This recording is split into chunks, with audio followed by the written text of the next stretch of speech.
Di antara kalian pasti ada yang menggunakan kamar mandi tidak hanya untuk mandi, tapi juga untuk mendapatkan ide-ide baru atau inspirasi-inspirasi baru. Saya salah satu orangnya. Di video kali ini kita akan membahas tentang bagaimana saya membuat desain untuk kamar mandi saya sendiri, apa saja pertimbangan dari desain saya, apa saja furniture yang saya gunakan, bagaimana saya meletakkan aksesoris-aksesoris, dan apa saja tips-tips untuk kalian pada saat kalian mau membuat sebuah desain kamar mandi. Tonton videonya sampai habis, jangan lupa diklik tombol subscribe, klik juga tombol like-nya kalau kalian suka dengan videonya, dan share ke teman-teman kalian. Kita akan segera masuk ke videonya, dan kita akan mulai tentang bagaimana kondisi existing dan bagaimana desain dari kamar mandinya. Tapi sebelumnya kita akan masuk ke intronya dulu.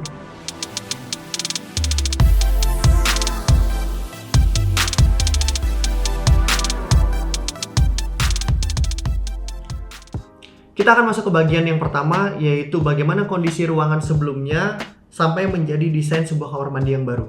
Kebetulan untuk mendesain ini saya menggunakan aplikasi SketchUp 3D Model. Buat teman-teman yang arsitek pasti sudah terbiasa dengan aplikasi ini. Jadi di sini saya akan mendesain dengan modeling 3 dimensi. Tujuannya adalah untuk mendapatkan ukuran yang presisi, perpaduan material yang oke, dan perpaduan warna serta tekstur yang sesuai dengan apa yang saya inginkan. Kita akan langsung masuk ke SketchUp modelnya. Jadi kamar mandi ini ada di posisi tengah di antara dua kamar, yaitu kamar yang kiri dan kamar yang kanan. By the way, yang akan saya gunakan adalah kamar yang ada di sebelah kiri ini. Nah, kamar mandi yang ada di tengah ini dulunya hanya bisa diakses dari sisi luar. Dan di depan kamar mandi ini ada sebuah wastafel, ada storage juga di area atas dan bawahnya. Begitu juga ada cermin besar di dindingnya. Nah, idenya adalah bagaimana menyediakan kamar mandi dalam untuk masing-masing kamar yang kiri dan kamar yang kanan ini. Ide awalnya adalah meletakkan pintu di area sudut sini untuk menjadikan kamar mandi lama ini menjadi kamar mandi untuk kamar di sisi kanan. Sedangkan di area depan kamar mandi ini akan dijadikan satu kamar mandi baru yang akses pintunya ada di sisi ini. Jadi itu akan menjadi kamar mandi untuk melayani kamar yang ada di sebelah kiri. Kira-kira setelah dibuatkan desainnya, visual 3 dimensinya akan seperti ini. Ini adalah posisi kamar mandi yang baru dan ini adalah kamar mandi yang lama dengan posisi pintu seperti yang tadi sudah kita bahas.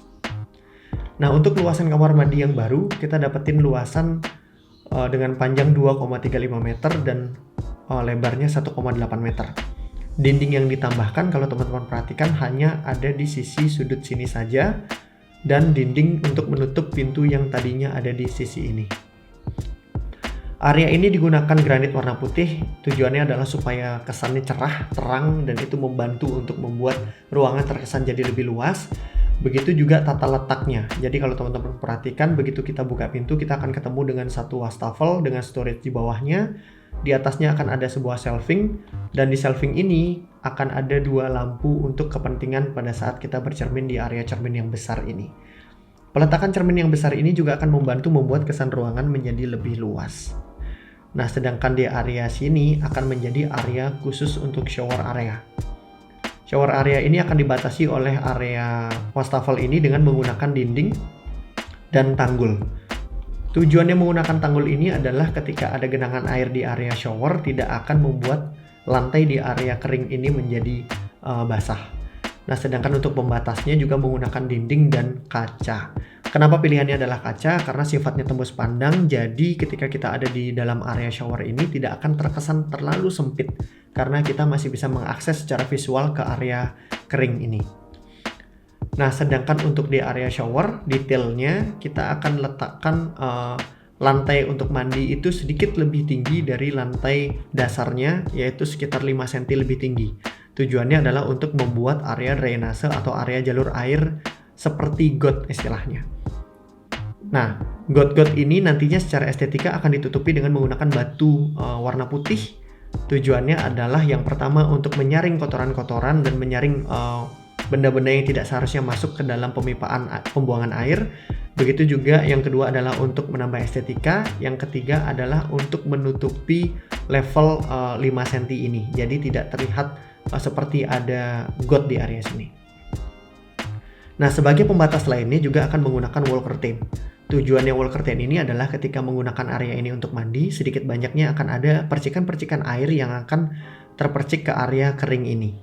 Jadi sebelum itu terjadi, sebaiknya dibatasi dengan menggunakan wall curtain. Jadi kalaupun ada percikan air ke area sini, dia akan ditahan dengan wall curtain, dan wall curtain ini akan membuatkan jalur air masuk ke dalam area got ini. Posisi wall curtain juga sedikit overlap masuk ke area shower, dan tingginya juga lebih rendah posisinya dari tanggul yang kita buat. Nah, untuk di belakang area shower juga akan dibuatkan shelving-shelving kecil seperti ini untuk menampung barang-barang yang kita butuhkan pada saat kita mandi, seperti shampoo, sabun, dan lain-lain akan diletakkan di area sini. Jadi pada saat kita mandi, semuanya akan tersedia di area shower ini. Begitu juga dengan posisi handuk dan gantungan baju, nantinya juga akan diletakkan di area sini. Jadi kita akan gantungkan di sini.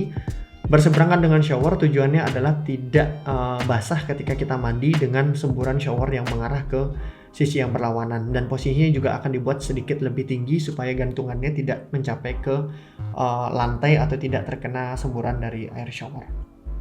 Kita akan masuk langsung ke proses pembuatan kamar mandi ini. Itu dia tadi proses bagaimana saya membuat desain untuk kamar mandi baru saya. Nah, berikutnya kita akan masuk ke bagian gimana pada saat pemasangan furniture di dalam area kamar mandi itu. Kayaknya kalau kita buat videonya ala-ala sinematik itu seru kali ya.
Gimana videonya?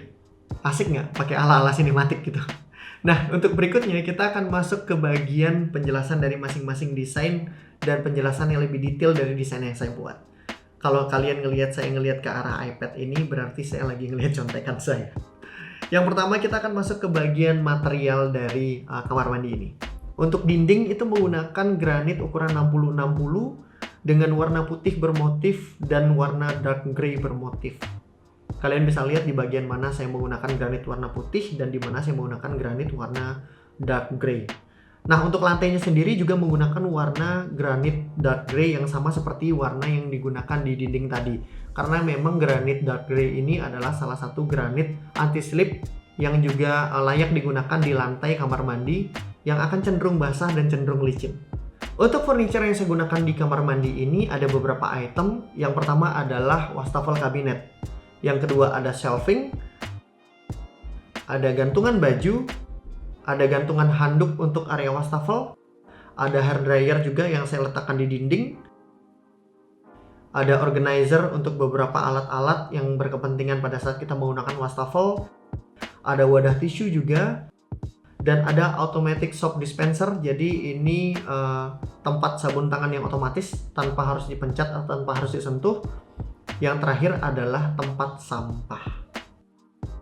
Untuk furniture-furniture yang saya gunakan di dalam kamar mandi, khususnya yang custom, kalian bisa custom di K8, khususnya di area Bali. Saya akan taruh Instagramnya di sini. Teman-teman bisa search Instagramnya, teman-teman bisa konsul langsung dengan orangnya terkait dengan desain, material, perpaduan warna, sampai dengan harga. Silahkan kalian langsung hubungin orangnya. Di K8 ini kalian bisa custom furniture dan kalian akan dapetin hasil yang oke. Saya akan tunjukin shot-shot detail dari furniture yang saya dapetin. Di sini selain kalian bisa konsultasi, kalian bisa dapat harga yang oke dan kalian dapat waktu yang cepat banget untuk pengerjaannya. Kalian bisa negosiasi langsung dengan orangnya, silahkan hubungin orang yang ada di kontaknya. Sedangkan untuk aksesoris tambahan yang saya gunakan di kamar mandi ini, yang pertama adalah lampu LED strip yang saya letakkan di bagian bawah cermin. Tujuannya adalah untuk menerangi di area meja wastafel sekaligus untuk menambah estetika. Yang kedua adalah tanaman kecil yang saya letakkan di atas meja wastafel.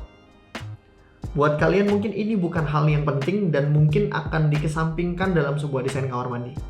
Tapi ntar dulu, kalian lihat perbandingan antara ini dengan yang ini. Kita akan masuk ke bagian yang terakhir, yaitu adalah bagian tips untuk kalian merancang sebuah kamar mandi, khususnya kalau model kamar mandi yang kalian inginkan mirip-mirip seperti apa yang saya desain. Yang pertama, ada beberapa aksesoris berupa lampu yang juga membutuhkan jalur-jalur kabel. Kalian bisa meletakkan jalur-jalur kabel ini supaya tidak terlihat langsung pada saat kalian menggunakan kamar mandi atau orang masuk ke dalam kamar mandi kalian. Kalian bisa sembunyikan kabel-kabel itu menggunakan space-space yang memang ada di dalam furniture.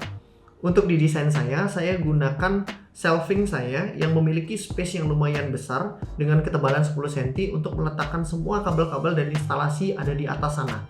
Jadi ketika ada kerusakan di lampu atau ada kerusakan di instalasi, saya tidak perlu membongkar semuanya, jadi saya tinggal membuka tutup di atas shelving dan saya bisa maintenance dari bagian atas.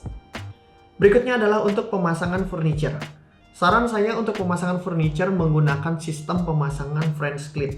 Untuk kalian yang belum tahu sistem pemasangan French clip adalah seperti ini. Kalau kalian mau lihat videonya lebih detail, saya akan taruh linknya di pojok kanan atas di sini. Kalian tinggal klik di situ, kalian bisa tonton videonya. Nah, sistem pemasangan ini akan memungkinkan kalian untuk suatu saat kalian membuka atau melepaskan furniture itu tanpa merusak bagian dari furniture ataupun bagian dari dinding kalian.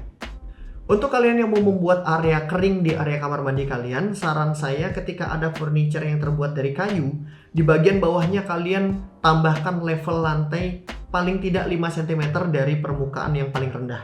Tujuannya adalah ketika kalian ingin membersihkan kamar mandi di area kering itu khususnya, kalian akan menggunakan shower atau menggunakan air sebagai bahan untuk membuat lantai itu bersih. Nah, sedangkan furniture yang berasal dari kayu, bermaterial dari kayu, itu musuh utamanya adalah air. Ketika kayu itu lembab, furniture kalian tidak akan berumur panjang. Jadi saran saya, tambahkan sedikit level untuk mencegah air itu masuk ke dalam sela-sela bawah furniture kalian. Untuk gantungan baju, saran saya pilihlah gantungan baju yang multifungsi seperti ini. Jadi selain untuk menggantung baju, kalian juga bisa menggantung handuk secara terbuka dan juga bisa meletakkan spare handuk di bagian atas dengan posisi terlipat. Berikutnya adalah pemilihan wall curtain. Kalian pilih wall curtain yang warnanya di bagian bawah itu lebih gelap atau pilih warna yang hitam sekalian. Kenapa ini penting? Seperti contoh yang ini, kalian bisa melihat wall curtain dengan warna terang. Di bagian bawahnya itu akan kotor karena terpercik oleh kotoran-kotoran yang ada di lantai. Ketika menghidupkan air, kotoran itu akan lompat ke arah wall curtain dan akan mengotori bagian bawahnya. Untuk wall curtain ini sendiri yang saya pilih juga saya sebenarnya agak kurang sreg karena ada tulisan-tulisan itu. Jadi mungkin nextnya saya akan beli lagi dengan wall curtain yang berwarna gelap di area bawah tapi tidak ada tulisan-tulisan atau tribal-tribal seperti yang tadi. Yang berikutnya adalah sekat di bawah wastafel. Saran saya, buatlah sebuah lemari di bawah wastafel. Tujuannya adalah untuk mempermudah maintenance jalur pemipaan dari wastafel itu sendiri. Dan sekat horizontal yang kalian buat di tengah-tengah itu sebaiknya dibuat untuk bisa dipindahkan lebih ke atas atau lebih ke bawah. Tujuannya adalah ketika ada kerusakan di leher angsa dari wastafel kalian membeli leher angsa yang baru, ada kemungkinan leher angsa dengan produk yang lain atau dengan merek yang lain itu akan memiliki ketinggian yang berbeda dengan apa yang kalian gunakan sekarang. Jadi itu akan membuat kalian lebih fleksibel memilih leher angsa yang akan kalian pasang. Ketika itu mentok ke alas kalian bisa turunkan satu level lebih ke bawah. Tips berikutnya adalah menggunakan sealant karet di beberapa area yang rawan masuknya air ke dalam sela-sela. Seperti pertemuan antara wastafel dengan meja wastafelnya, begitu juga antara kaca dengan dinding. Di situ penting sekali untuk ditambahkan sealant supaya air tidak masuk ke dalam sela-sela dan membuat semuanya menjadi berjamur atau merusak. Tips terakhir dari saya yang sebenarnya penting nggak penting tapi buat saya itu cukup penting. Kalian tahu bagaimana suara akan bergema di dalam kamar mandi, dan sekalinya ada suara di dalam kamar mandi itu akan memenuhi satu ruangan dan kemungkinan akan terdengar dari dinding sebelahnya. Yang notabene di sini di desain saya dinding sebelahnya adalah kamar satunya lagi. Nah, maka dari itu saran saya tambahkan alas karet di setiap laci atau di lemari kalian yang kalian letakkan di dalam kamar mandi. Tujuannya adalah ketika kalian meletakkan barang-barang itu di laci ataupun di lemari, benturan antara barang dengan multiplex yang kalian gunakan sebagai bahan dasar furniture kalian tidak akan menimbulkan suara yang bergema di dalam kamar mandi dan membuat kebisingan terjadi di dalam kamar mandi itu. Itu dia tadi bagaimana saya membuat kamar mandi saya sendiri dari proses perancangan sampai dengan kamar mandinya jadi, dan beberapa tips yang bisa kalian pakai kalau kalian mau mendesain kamar mandi untuk kalian sendiri. Jangan lupa klik like video ini kalau kalian suka dengan videonya, klik juga tombol subscribe dan klik juga tombol loncengnya supaya kalian dapat notifikasi setiap saya upload video baru di channel ini. Tulis juga di kolom komentar kalau kalian punya pendapat, saran, atau punya pertanyaan tentang video ini, tentang furniture-furniturenya, tentang desain dan lain-lain. Saya akan bacain satu-satu dan kalau bisa saya akan balesin satu persatu. Sekian dulu untuk video kali ini, sampai ketemu di video berikutnya. Adios.